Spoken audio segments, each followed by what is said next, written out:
Lisa, last word to you.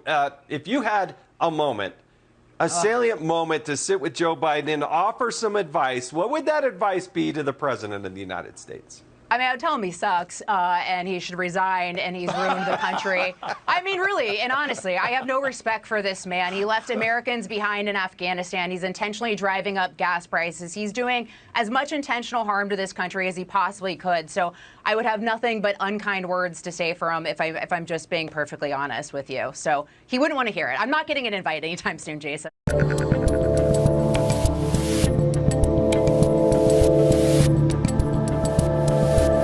How you doing, people? I'm Dave Rubin. This is the Rubin Report. It is July 11th. We are live streaming on Rumble, YouTube, and BlazeTV. Subscribe if you have not. And that was Lisa Booth, Fox News correspondent Lisa Booth, good buddy of mine, Lisa Booth, proud Floridian Lisa Booth, and the very same Lisa Booth who will be joining me on stage this Thursday at the Miami Improv. There are a couple tickets left. Also, Christina Pushaw, who is Ron DeSantis' press secretary, will be there, and my buddy Dave Rubin, multiple Rubin Report guest, Dave Rubin, DaveRubin.com/events if you want to join us in Miami. And I just had to play that clip regardless of Lisa coming on the show or not. I mean, just like a perfect destruction of Biden, just like the whimsical way that she says it. Like, it's just like nobody has respect for the guy, and he doesn't really deserve much respect. Anyway, I hope you had a great weekend. We are in the middle of the summer. I do have to say, these Florida summers, not too bad. Had a nice weekend. A little bit of sweat out there walking the dog. Saw some lizards. It's all good. Some parrots. Got a lot of parrots in my tree in the backyard. I hope you guys had a good weekend as well. And today, what we're going to talk about is something that was sort of breaking just as we were doing our live stream on Friday, but then it fully broke later in the afternoon. I know I spent a lot of time on the show talking about Twitter and Elon Musk and all that, and there's a certain percentage of you, and you're a wise percentage, who are not on Twitter, and I don't recommend, if you're not on Twitter, getting on Twitter. As you know, I'm trying to figure out how to plot my exit off Twitter. I think these things have to implode, but you sort of have to fight sometimes where the fight actually is. But I do think that the Twitter situation and Elon Musk's purchase and then non-purchase and now lawsuit over the purchase or non-purchase does represent something much bigger in society related to free speech and censorship and fighting the machine and our political polarization and the whole thing. So in case you are living under a rock and you did not hear, late Friday afternoon, Elon Musk quashed the Twitter deal. And the reason that he says he did it is that while they were doing their due diligence, Twitter either would not allow him to see the actual data related to how many bots there were, or he got some information related to how many bots there are, meaning fake accounts. And if there are all these fake accounts and bots, then it's like, what are you actually buying, right? Like, this bill of goods doesn't match the actual product. And when you're spending, say, $44 billion on something, basically, you want to know that it is legit. You guys know that I've been saying for a couple weeks now, as this thing got a little weird and got delayed, it was like, maybe they were going to find out that the whole thing is fraudulent. I've sort of been feeling that for a long time. We all know about the shadow bans and the manipulation and all of those things. And again, for those of you that are not on Twitter, that are like, why do you focus so much on Twitter? Whether you like it or not, it is the place right now. It is the global PR service where the tastemakers, the influencers are, and what starts there leaks out into the rest of society. That may not be good. I'm pretty sure it ain't good, but it is real. So I was calling it out. There's a certain orange man who said a while back that this was not a good deal and it probably was not going to work out. We got some video of that. And this all sort of leads us to the loser of the week, and it's going to continue his losing this week. Joe Biden, just disastrous all across the board. And now the Democrats more and more are saying they want him out. So who will replace him and what will happen? I have some thoughts on all of that. Anyways, buckle in. We got a big show for you on this Monday. First, quick, guys, let me talk to you about Moink Box. You know, 60% of U.S. pork production comes from one company, and it's owned by the Chinese. Surprise, surprise. Their hogs are given something called ractopamine, which is banned in 160 countries, including China, yet you find it in your grocery aisle every day. There's a better way. I want to tell you guys about Moink. That's moo plus oink. Moink delivers grass-fed and grass-finished beef and lamb, pastured pork and chicken, and sustainable wild-caught Alaskan salmon straight to your door. Moink farmers farm like our grandparents did, and as a result, Moink meat tastes like it should, because the family farm does it better. The Moink difference is a difference you can taste, and you can feel good knowing you're helping family farms stay financially independent as well. You choose the meat delivered in every box, like ribeyes to chicken breasts to pork chops to salmon fillets and much more. Plus, you can cancel anytime. I'm smoking some serious ribeyes pretty much every weekend at this point. Shark Tank host Kevin O'Leary called Moink's bacon the best bacon he's ever tasted, and Ring Doorbell founder Jamie Siminoff jumped at the chance to invest in Moink. Plus, they'll guarantee you'll say, oink, oink, I'm just so happy I got moinked. Keep American farming going by signing up at moinkbox.com/Rubin right now, and you'll get a free filet mignon in every order for a year. That's 1 year of the best filet mignon you'll ever taste. That's MOINK box.com/Rubin. That's moinkbox.com/Rubin. And now back to me. All right, so Elon killed the Twitter deal, although Twitter is now saying they're going to sue him to make the deal happen. This is the same deal that the board tried to stop Elon from doing in the first place. The whole thing is very bizarre. We've got some info here from the Daily Wire. Billionaire entrepreneur Elon Musk moved to terminate his $44 billion deal to buy Twitter on Friday, prompting a virtual avalanche of commentary from both sides on the social media platform. Musk, who has asked from the beginning for data regarding how many fake/bot accounts there are across the social media site, sent a letter through his attorneys alleging that the information had not been provided and demanding that the agreement be terminated. Holy shit, the party is really over here, Dave Rubin responded. The purge is coming. Think about the bot manipulation, corruption he found out about while doing due diligence. Probably can't say anything because of non-disclosures. This explains Twitter's more brazen suspensions and the increased shadow banning lately. What a shithole. That's Dave Rubin for you. This was the last chance that something decent could be salvaged from the nightmare that big tech could become. The time to build new things was a long time ago, Rubin continued. Okay, so yes, I'm quoting Dave Rubin on Dave Rubin's show, but I think Dave Rubin got to the heart of it. There's a big problem here. The thing that is the mass communication service that we have in the world right now, really in America, but really it is the world, is highly manipulated, whether that's through shadow bannings or deboosting or fake accounts and all of those things. And that, so it's like, okay, if you're not on there, you're going, well, why is any of this important to me? I'm just not on there and I'm living my life. And again, God bless you for it. And you're probably doing it right. However, when information travels there, when clips travel there, when they hide Hunter Biden's laptop and ban certain accounts and say Donald Trump, the president of the United States, can't be on here, but this person can be on here, or you can threaten violence like call to arms, like Mayor of Chicago, Lori Lightfoot, but if you're on the right, you can't do this. All of that then leaks out into real world stuff. So we've got a tweet here from Elon Musk. This is a meme that he tweeted out. They said I couldn't buy Twitter. Then they wouldn't disclose the bot info. Now they want to force me to buy Twitter in court. Now they have to disclose bot info in court. So this is one of those things where people, basically are like, is he playing 3D chess or 4D chess or 5D chess, 8D chess? Nobody knows how many Ds are in the chess at this point. That basically he said, hey guys, just give me the honest info of what's going on here. I'm willing to buy this thing. I want to defend free speech. And remember, when he made the offer to buy this thing and said, hey, I just want to open this thing up, defend free speech, you can't threaten to kill people, but we can have honest political discourse here, and sometimes you're going to be offended and you can block people if you want, et cetera. Remember, everybody started calling him a racist. The New York Times was writing stories about him growing up in South Africa because of apartheid, and he and his family must be racist. That's what they do. Well, anyway, when all this was happening, it made me think there was one guy who kind of predicted that this was not going to end well. I tweeted this out about that guy. The biggest winner today is probably Trump, who immediately said he wouldn't get back on Twitter even if Elon bought it. So you may remember that. Remember that when this all happened, in many ways, a month ago when Elon was buying this thing, in many ways, all roads were going to lead to Trump because there's all sorts of people they can unban, right? You could bring Alex Jones back on. You could bring back a series of meme makers and all of the types of people that have disappeared. But really what it would come down to is Trump, because Elon was not going to be able to buy it and then say, oh no, but Donald Trump can't come back on. And if he said, okay, Trump's back on, it's like, is the Apple store now going to kick Twitter, the Twitter app, out of the store? I mean, that's why the internet and solving all of these problems is so layered and all of those things. Anyway, Trump then gave a talk over the weekend, and he addressed just that. I call that one right. Leon's, I tell you what, Elon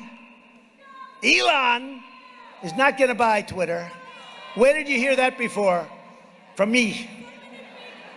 From a fake account. She says fake. A lot of them. Nah, he's got himself a mess. All right, I'm only throwing that in there just to sort of further solidify this thing where Trump basically calls things and gets them right. Like, he has a really good track record of getting these things right. So whether Elon gets Twitter now, whether Elon's move was to destroy Twitter from the inside, because now in court they're going to have to open up the books and show all of that stuff, who knows? But right now, there's sort of a win for Trump. There's a maybe win for Elon. And Twitter seems to have lost no matter what. And again, I'm rooting for Twitter to lose. I'll tell you totally candidly at this point, even though I've spent a tremendous amount of time and effort on Twitter, and I've over 1 million people that follow me on there, and I get a lot of traction despite the way they shadow ban me. Obviously, they're screwing with my account in crazy ways right now. And I got banned last week, as you know, and all those things. I do think that the best solution here actually would not be for Elon Musk to get Twitter. I think it's so rotten to the core. The host is so infected that I actually think that the best resolution of this would be that Twitter implodes. It probably should implode, and we should all figure out other ways to communicate with each other.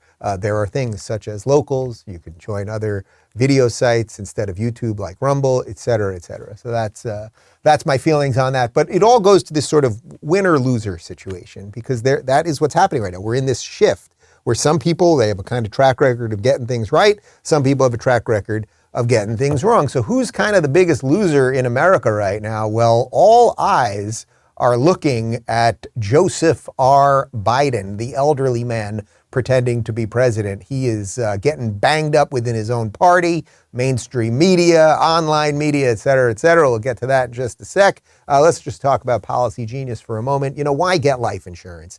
In an unpredictable economy, life insurance can offer peace of mind that anyone who relies on you financially, a child, a parent, or even a business partner, will have a financial cushion if something happens to you. I can attest, I got 2 baby boys on the way.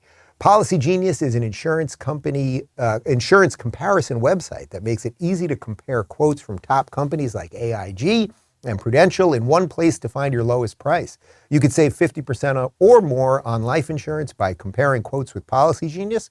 Just click the link in the description or head over to policygenius.com/Rubin to get personalized quotes in minutes and find the right policy for your needs. The licensed agents at Policy Genius work for you, not the insurance companies. They're on hand through the entire process to help you understand your options so you can make decisions with confidence.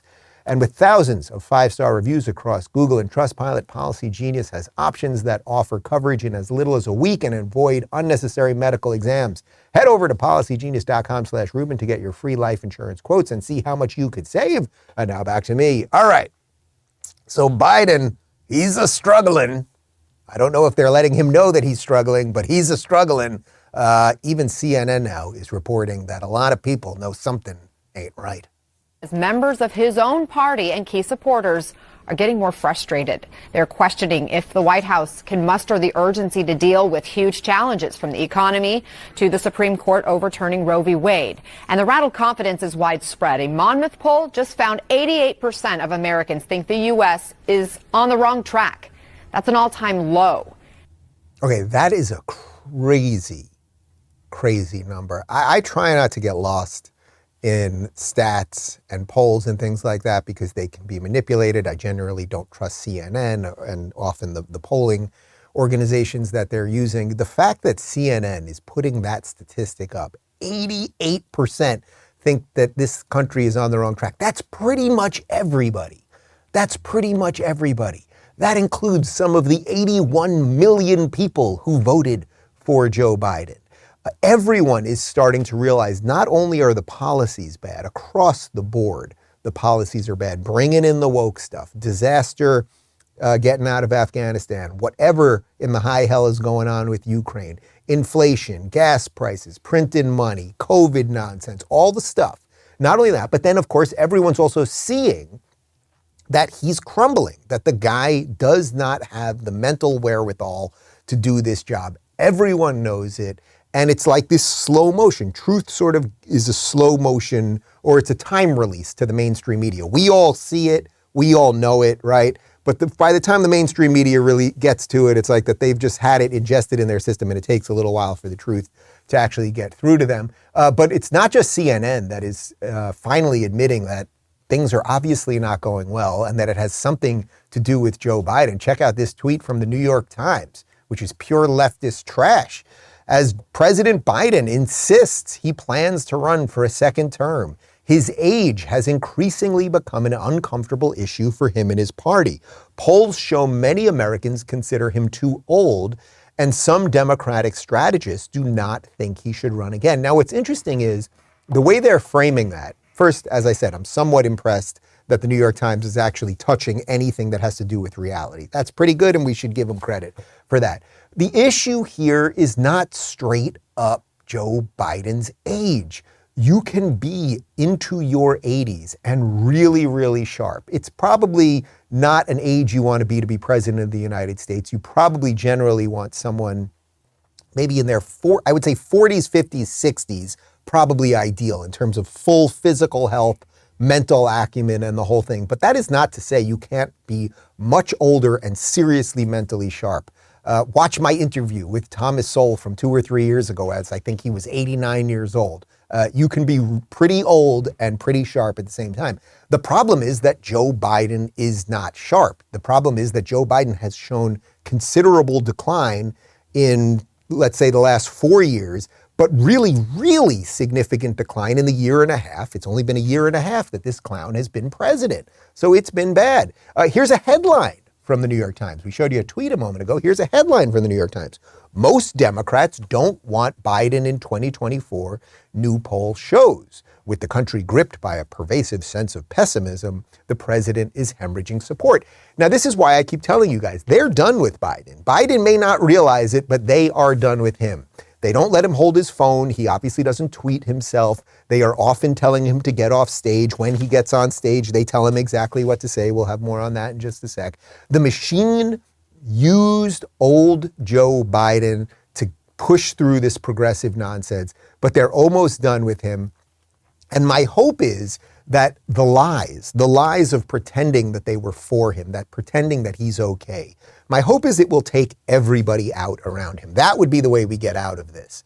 Not just that they take him down and then they gain more power, right? That the progressives find someone even more crazy radical and they run with it. My hope is that as we all see, as Joe Biden is exposed as nothing, he's not a man anymore. He's just a shell of a human, that all the people who defend him, who are all in on it, because they all know something's not right, that it'll take them all down. Here's Kamala. We showed you this one last week. I think it's worth looking at again. Kamala saying that, you know, she'll support him. There is speculation among some Democrats and some Republicans that President Biden won't run for re-election in 2024. What's your message to those who say that? Listen to President Biden. He intends to run. And if he does, I intend to run with him. So there you go. All right, the cackle. Now this time, you remember the video that I showed you last week where she was saying he's going to run again, and she's going like this. This time she's taking notes, so she's nodding, yes, he's going to run again. She knows he's not going to run again. She knows she's not running with him. She may run not against him. She may run instead of him, but she knows it's a lie, and she knows something is wrong with him. They all know it. They all know it. Remember AOC? At least she's being somewhat honest. She's saying she's not sure what she's going to do. Oh, I just want to ask about President Biden. He is saying he's going to run again in 2024. Will you support him? You know, if the president chooses to run again in 2024, I mean, first of all, I'm focused on winning this majority right now and preserving a majority this year in 2022. So we'll cross that bridge when we get to it. But But I think if the president has a vision, then that's something certainly we're all willing to entertain and examine when the time comes. That's not a yes. Yeah, I think we should endorse when we get to it. But I believe that the president has been doing a very good job so far. And, should he run again, I think that I think we'll take a look at it. I cannot believe it, despite the fact I find her to be the most vapid, shell, inauthentic, unpleasant, dishonest, really vile human being who is here to only destroy America. I will give AOC credit. She's saying something a little bit kind of close to the truth. She's basically saying, hey, we used you old bastard. And she's not fully saying we're not going to support you because she knows she has to play the game of politics.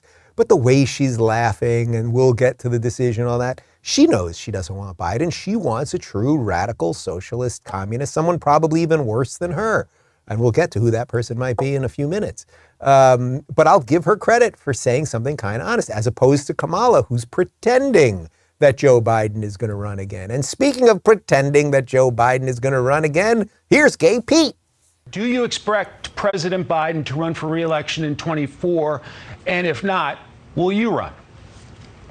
Yes, I do expect him to run. I'll support him. And let me tell you why he's going to have a lot to be proud of. And I'm going to choose my words carefully because I'm appearing as an official and this is not a campaign-related appearance. But I'm proud to be part of this administration that has done such work to bring America back from the brink of a recession, to create record job growth, to build achievements that would not have been thought possible just a couple of years ago, like the bipartisan infrastructure law that I have the honor of working on. People scoffed at the idea that you could get anything done on a bipartisan basis.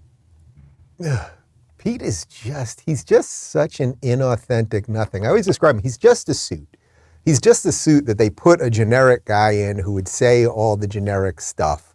And then, you're just going to be this like little nothing footnote in history. The fact that the interviewer was saying, well, you run. It's like they probably want Pete to run because he stands for nothing, right? So it's just like you can manipulate him in any which way possible. But he knows Joe Biden is not running. It's so idiotic to say that all this stuff about the job growth. Yes, if you crush millions and millions of jobs, eventually the jobs will come back when you let people out of their houses again. It's all lies. Gay Pete has no knowledge of transportation. He was the mayor of South Bend, Indiana. They said, oh, we need a transportation secretary. Let's look at the Oppression Olympics, people. Can we get a lesbian with a limp? No, we don't have a good one? Okay. Can we get a gay guy? Got one. Okay. And can we find a trans health secretary? Got one. Okay. And do we have a black lesbian to be the press secretary? Got one. And do we have a furry to be in charge of nuclear waste? Oh, he got one of those too. But he just is nothing, right? He's sort of like he sort of sounds like Obama. He has a little bit of the Obama affect. But it's interesting that Gay Pete's going all in on this. So it just should be noted. Kamala Harris, when it comes out that something's wrong with Biden, she was lying to all of us. Gay Pete was lying to all of us. And it's like, why are they supporting him? Well, politics is a weird game and strange bedfellows and you have to protect your ass. It's like a constant protection racket with everybody. But the thing is, he is breaking down at an extraordinary rate. There was, I'm going to show you some video from Friday and I could have spent the next hour showing you clips of him being unable to read, say things sensibly. We're just going to pick a couple of things. Here he is struggling with the prompter. It is noteworthy that the percentage of women who register to vote and cast a ballot is consistently higher than the percentage of the men who do so. End of quote. Repeat the line. Women are not without electoral and or political, or maybe precise, not and or political power. End of quote. Repeat the line. Look, I fumble words sometimes when I'm doing this. As I often tell you guys, I have a prompter in front of me that doesn't tell me what to say. It just says the order of the show, right? So it tells me like what's coming up next, what clip am I throwing to. The rest of this is coming out of my brain. What's more interesting than him reading end of quote, repeat the line, is that he basically has been reduced to an elderly man who just reads pretty poorly off a teleprompter. He does not know what he is saying. He often rampages through these things, stumbling and stammering, and doesn't pick up all of the things that he knocked down, right? Like, he doesn't actually realize that he's made all of these mistakes. He says all of these random things. Then he tells us that he's not allowed to talk and that he's going to get in trouble and they don't want him to talk, and a whole bunch of other stuff. Here he is on the bike again this weekend. He didn't fall off this time. That's pretty good. Some of the groups want, I'm going to look like a fool here in this interview, but You look good. But I put a helmet on because it's a tough interview. But all kidding aside, I think that... All right, whatever. It's not such a big deal about the helmet. It's just that he just doesn't know what he's doing. And it's like the image of that, him standing there mocking himself for the helmet. Do you think any other world leaders are afraid of this guy? Do you think they honestly think he's in charge? Like, does anyone really believe that any of this is working? Can you picture what Obama or Trump would have done in that situation? Like, I mean, come on, you guys got it. But then there's this other thing where he just doesn't know what he's doing, right? And again, he's the pilot of the plane if you think of the country as a plane, right? And you want, even if you don't like exactly the direction that the plane is going, right?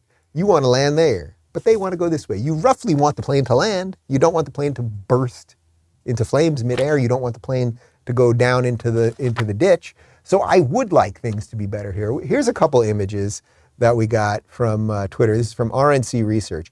These are the notes. They zoomed in on the notes that they often hand Joe Biden. Now, I get it. People have notes. He has to remember names. He has to remember locations, all sorts of stuff. That is just fine. However, we zoomed into one of these things. Let's take a look at this.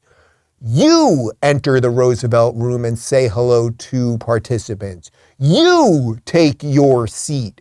Press enters. You give brief comments. Press departs. You ask Liz Shuler, President AFL-CIO, a question. You thank participants. You depart with you in capital letters because he is not sure who he is. This is a problem. This is a big problem. So what's CNN saying about all of this? Well, again, they're coming around because the truth is a time-release capsule for mainstream media. Even the economy, to some extent, you've heard Biden say this is Putin's fault. I think that excuse is sort of wearing thin with people across the board. There is this sense that he's not quite getting where he needs to go. So what do you do if you're sitting at home? You have a job, but you're kind of strapped by inflation. So what's the takeaway here? What's the long-term you should be gearing in? You know what? It's so interesting because this time, a year ago, the president could look at these numbers and tout them and sort of boast about them. Now that's completely changed because the name of the game is inflation. You've got ordinary Americans paying more in terms of higher gas prices, food prices. Even though they saved so much during the pandemic, they're now eating into those savings. So Biden is going to obviously be blamed for this.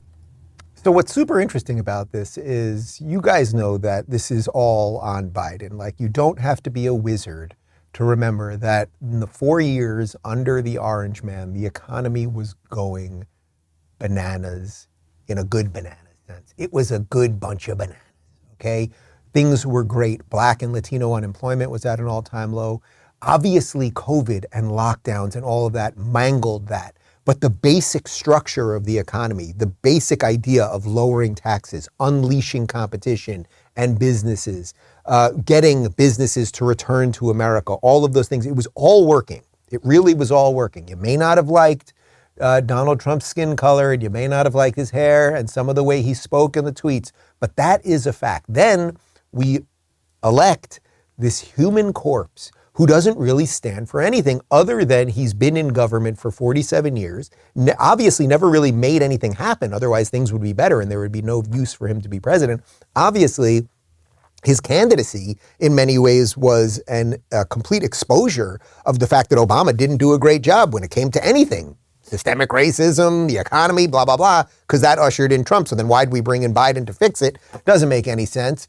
But Biden now is running out of excuses because every time he says it's Putin's price hike, The average person now is realizing that, it's just not true. You're in charge of this country. So if a leader of another country can just jack our gas prices up, cause our inflation to go up, cause us to have supply chain issues and all of those things, if that is true, well, then it is your job to make sure that those things don't happen. So nobody's buying this Putin price hike thing anymore. But every now and again, remember, he blames Putin for everything. It's always Putin. But every now and again, he accidentally says something else. When it comes to the gas prices, we're going through an incredible transition that is taking place that, God willing, when it's over, will be stronger and the world will be stronger and less reliant on fossil fuels when this is over. Do you get the level of mixed messaging that is? So on one hand, the prices are going up because of Putin. Putin is a bad dude. He went into Ukraine. It's causing all gas prices to rise. And he's also always yelling at gas companies for price gouging, even though they're just responding to the market, okay? They want to make a profit. They want to actually put gas in people's cars and have people come to their gas station. There is some level of competition that goes on there. But he's always blaming Putin for all of this. But then right there he says, well, actually, it's because we're going through this transition. We've got to get off this stuff. This is an incredible opportunity. And it's like, man, those things are completely at odds with each other. Completely at odds. Which is it, man? Is it that we need gas but Putin's a bad dude? Or is it that we're actually doing it to ourselves? Because you guys have your Green New Deal and you're trying to destroy the way the known world was able to build itself over the last, say, 100 years. Which one is it? But, of course, the problem with these people is they lie about everything. They are so deep in the lies, they cannot stop lying. All they've got are lies. They are in the bottomless pit of lying. And when you are in that bottomless pit where there is no bottom, you must lie constantly to not just fall into the abyss. Here is black lesbian Corinne Jean-Pierre lying. When we look at where we are economically, and we are stronger economically than we have been in history. When you look at the unemployment numbers at 3.6%, when you look at the jobs numbers, more than 8.7 million of new jobs created. It's such lies, and everyone knows it's lies. Where did those jobs come from, lady? Is it because there are a gajillion new companies that are all thriving right now, or is it because you forced all of these people out of work? Well, one of my favorite meme makers online, this guy Mazemore, he had a funnier version of that. And when we look at where we are economically, and we are stronger economically than we have been in history. The internet's pretty good when you want it to be. Okay, so where does this all lead us? The Biden thing is crumbling. It's crumbling intellectually. It's crumbling politically. There's almost no support for it, right? Even think about it this way. I get if you watch this show, you're probably not the biggest Biden supporter in the first place, but you know Biden voters, right? Where are the Biden supporters? I mean, I get you can get like sort of half person, Gay Pete. You can get him in a suit. He's just nothing in a suit. You can get him. He's paid by the administration to say, I support Biden. You can get Kamala to say, I support Biden. But where are the regular people who are like, I really like Joe Biden. I sure do think Joe Biden's good. I'm not talking about political hacks, and I'm not talking about media people. I'm talking about the regular people. The base doesn't like him, right? I mean, nobody likes him. So what are they going to do? Well, if I've learned one thing over the last 7 or 8 years while doing this show, if you take the left, and you look at the sum totality of their ideas, they will always get worse. There is no self-reflection. There is no ability to say, hey, maybe we should put our foot on the brake as we're going off the cliff. They will always find someone worse. They will always find a worse set of ideas. And that is a perfect segue to this tweet by Gavin Newsom. We're about to celebrate Independence Day, but freedom is under attack by Republican leaders in states like Florida. Banning books, restricting speech, making it harder to vote, criminalizing women and doctors. It's time to stand up. Don't let them take your freedom. Okay, so first off, obviously, I have to put some money in the jar, and we will give this money at the end of the year. I've officially announced we will give this money at the end of the year to get someone out of California, because nobody should have to live under that freak. Okay, Gavin Newsom is, you know my feelings about Gavin Newsom, obviously. He is soulless. He is genuinely soulless. I mean that. I actually mean that. I don't mean it to be hyperbolic. I mean that if your entire existence is based on lying, the fact that he dare say the word freedom as if he cares about anyone's freedom after what he has done in California, destroyed San Francisco as the mayor of San Francisco. And then because he's a progressive and because there is only one type of privilege in the United States and it's Democrat privilege, you then fail up through the system. So you get a one state party like California, which has higher taxes constantly, and there's fires all over the place and water shortages and homelessness and drug use and horrible schools and bad policing and all of this stuff. You get all of this stuff. But Newsom's doing something. If Newsom is good at one thing, he's good at using the system to his advantage. So no matter what Newsom gets exposed for, it never takes him out, right? He eats with lobbyists at French Laundry, the most expensive restaurant in California. During the lockdowns, they rack up $30,000 in booze.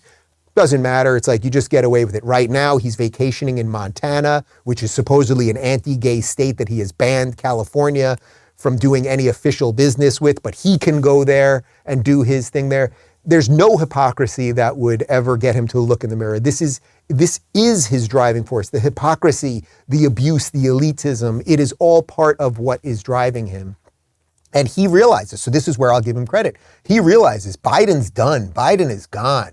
And he is a soulless, power-hungry monster who dare uses the word freedom. Everything he said in that, can we pull that tweet up again, Connor? Can you pull the tweet up again? Everything he said is a lie in there. That they're banning books in Florida, not true. Actually, they've been banning books in California because of words that are in certain books like To Kill a Mockingbird, restricting speech. No one's restricting anyone's speech here in Florida. It's against the First Amendment. Making it harder to vote, completely not true. He wants people to have IDs, unlike the ridiculous California system. I'm talking about DeSantis, obviously.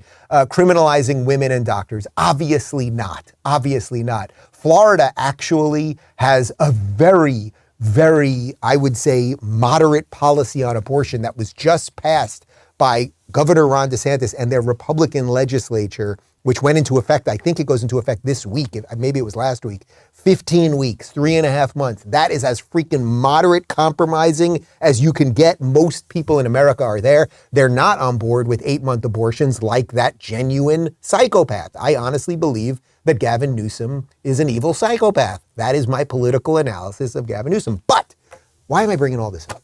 Because I think something good is starting to present itself. Biden is done, right? Hillary, Trump, like there's an old world that's sort of on the way out. Now Trump's probably going to run, so he's not fully part of this. But that whole thing about all of those people is sort of passing us now. And there's a new thing on the horizon. And what that new thing is, I think, is represented by Florida and California. And I happen to have lived in both of those states, and I happen to have fled one of those states for the other. The fight that America is about to face is going to be a fight between those two ideas. Do you want big government? Do you want the ability for bureaucrats to lock you in their house when they go out to eat? Do you want high taxes? Do you want ineffectual, nonsensical policies that are bringing in wokeism and turning your boys into girls and making racists out of everyone, all those things? Do you want that, California, Gavin Newsom, or do you want freedom? Do you want low taxes? Do you want the government to not be part of every facet of your life? Do you want any of those things? Do you want a flourishing economy? Do you want a place, put aside politics for a second. Guys, you, happier here or in California? Here, you. Happier here, you. Happier here, okay. It is obvious, the quality of life, once government is off your back, once the machine is off your back, once you have a little more money in your wallet. I mean, think of the income tax thing alone. The fact that there is no income tax here in Florida. Income tax, at the end of the year, you've been taxed, payroll tax and sales tax and tax on this and homeowners tax and all these taxes, right? And then at the end of the year, the government comes in and says, hey, we just want more of your money. Now, California has one of the highest, if not highest, income taxes, right? So you're paying probably 11% or so. And here there's none, right? So you get more of your money at the end and you can do some stuff with your house, or you could buy a boat, or you could save that money, or you could buy Bitcoin or any of those things. But putting that all aside, is California run better because of it has more money? I mean, this is where Democrats catch everybody. They think, oh, if the government just takes more money, we have more money to do stuff, that things will be done better. And it's simply not true. We have roads here in Florida. The roads are actually way better. Way better. I've been driving all over this state. I love this freaking state. And I've been driving all over the place. We don't have potholes everywhere. We don't have just garbage all littered all over the street. We don't have homeless encampments everywhere. So how is it that Florida figured out a way to say, we don't want more of your money at the end of the year, and we're still going to have all the stuff that California has? There is nothing good that California has that Florida does not have. Anyway, Gavin Newsom is doing something wise because he's nothing other than a soulless, that's the word I want to attach to this man. He is a soulless political hack. But he's doing something wise because he knows Biden's on the way out and he's pushing himself as the 2024 guy. And I say, let's have that fight. Let's have that fight between California and Florida, because that really is where America is at. And Ron DeSantis is not just going to sit there and take it like most Republicans would. He put out this ad going after Newsom. When families are uprooting from the Pacific coast to go almost 3,000 miles in search of a better life, that's telling you something. Yes, we've created a citadel of freedom here that has attracted people, and we're proud of it. But let's just be clear, California is driving people away with their terrible governance. Some of the best weather in the world in Southern California. They have some of the best natural advantages, probably the best natural advantages of any state in this country. And for the entire history of California, they never lost population until this recent governor got into office. And now they're hemorrhaging population. It's almost hard to drive people out of a place like California, given all their natural advantages, and yet they're finding a way to do it. Truth, and ain't it refreshing when you hear it? It is not easy for people to uproot. I had to move 2 companies here, bring my employees with me, make sure everybody wanted to come here. Everyone had to find houses and get cars and change all of these things in their lives, right? 2 of the guys in here are from Cali. It's not like you just want to pick up, oh, okay, I'm going to leave my family and go, right? It's like, but thousands and thousands of people have done it. Nobody is moving to California. How stupid or brain dead would you have to? Yes, I'm going to leave Florida and free Florida, and I'm going to move to California and pay more in taxes and live in filth and have homeless encampments everywhere and drug use and all that stuff. Nobody's going that way. Gavin Newsom is the #1 U-Haul salesman for people that want to move east, because they're all going that way. And when I moved here, we had these 2 big moving trucks to get all of our stuff over here. And it took forever to get all of our stuff here because the moving truck people told us the problem is that in normal times, there's an ebb and flow across the country, right? In normal times, sometimes people are moving sometimes people do actually leave Florida. You might go from Florida to North Carolina, or you might even go further west. You might go from California, Arizona, whatever. People are just migrating all over the place. What Gavin Newsom has caused is thousands and thousands, hundreds of thousands of people, as Ron DeSantis referenced there. California, for the first time ever in the last 2 years, lost population. For the first time ever, and it's 100% because of him. They cannot get trucks because a truck is supposed to, you move somebody from California and then the truck guy, he's got to make some money. So now he's got a truck, an empty truck, say in Florida. Well, he needs that truck to get back to California because that's where the truck is supposed to be. He would want to take some stuff in that truck, have someone pay him to move a couch, but there's nobody going back that way. So Gavin Newsom has destroyed lives. He has uprooted a lot of people. But I will say this, thank you, Gavin Newsom, because my businesses are thriving. My guys are happy. I'm happy. We're happy and living a much better life. So that's the fight that America has to have. That's the fight that's coming. I guarantee you. Mark it down. Does someone have a pen and paper? You have a pen and paper? Mark it down. Rubin called it today. That's the fight. That's the fight America needs to have. That's the fight we deserve to have. Do you want to live free, or do you want to live California style? That is the fight that we have to have. And speaking of all of that, it's Meme Monday over at the Rubin Report community. Here is the meme that I put up this morning. That's Gavin Newsom, #1 U-Haul salesman. Join us in California for homelessness, crime, random people with guns, high gas prices, and much more. Saw dozens and dozens of you putting up other memes on there. And let's just jump to a couple comments, and then we got a cold close for you in just a moment. Jeannie says, it seemed like Elon was just playing chicken with Twitter. Love it. He didn't blink, and he exposed their bot farm. Maybe that's what it was all about. You know, you just have to think, imagine the level of intelligence this guy has. I mean it not only sort of up here, but the level of intelligence, meaning the people he is around in all of these companies, knowing what's really going on, okay? He had to have known that it was going to be far worse than the 5%. And those of you that are on Twitter, you know that something feels way more manipulated now than it did even 2 months ago. So something really, really weird. So maybe he was playing chicken the entire time. Maybe he was playing chicken with the tweeter. Margot says, Dave, you're supposed to warn us when you bring on the cackling one. Yeah, I didn't warn everybody. Connor, that one's on you. We should have warned you if we bring on the cackling woman or Crazy Eyes AOC, or I know it's a lot of warnings. The whole show would just be warnings, you know, that stuff. Amy says, if Newsom is the Democrat nominee for POTUS, then we must have DeSantis as the Republican. It would be an epic battle of a tale of two states, and Florida wins hands down. Yeah, that's really what I'm feeling. It really was locking in my brain over the weekend. Do we need another fight, another Trump-Biden fight? Is that really what it feels like America needs right now? Do we need another Trump-Hillary fight? Does that feel like what America needs? Or to get past all of this stuff, do we really need a fight of, they happen to be younger, but let's say prime of their life people who have run two states on opposite coasts, who have done everything 180 degrees differently than each other. And then it would show a fight. It would show a true battle of ideas, not who grabbed her by the pussy and who killed this one or raped this one or married to the rapist or blah, blah, blah, all that stuff. It's like, let's have it out. Let's get this thing to its volition and then let's move on.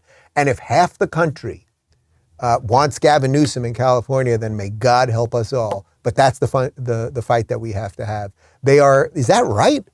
Phoenix is giving me some info on the fly.